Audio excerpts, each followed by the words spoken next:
فجر کی نماز کے بعد ایک لنگڑے کبوتر کو دانہ چگتے ہوئے میں نے دیکھا۔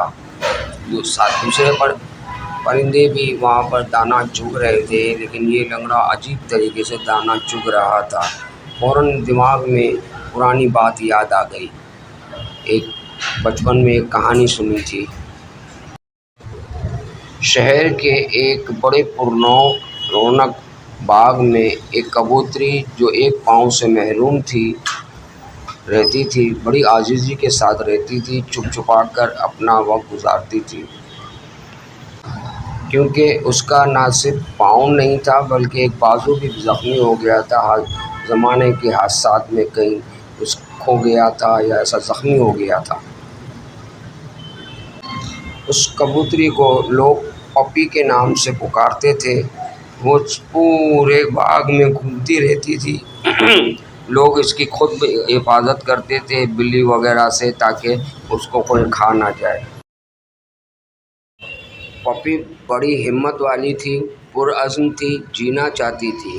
وہ اپنے ساتھی پرندوں کو دانہ چگتے اور اڑتے ہوئے دیکھتی، لیکن پریشان نہیں ہوتی تھی۔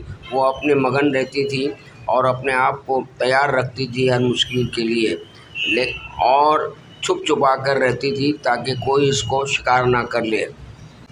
ایک دن بڑی زبردست طوفان آیا، بارش تیز برسنے لگی۔ پپی جو ہے وہ اپنے چھوٹی سی جگہ میں داخل تو ہو گئی، لیکن وہاں بھی پانی بھر گیا۔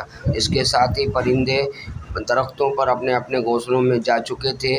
آخر کار پپی کو خود ہی مقابلہ کرنا پڑا۔ اپنے بازو کے ذریعے وہ محنت کرتی رہی، بچاتی رہی۔ پپی بہت بہادر اور پرعزم تھی۔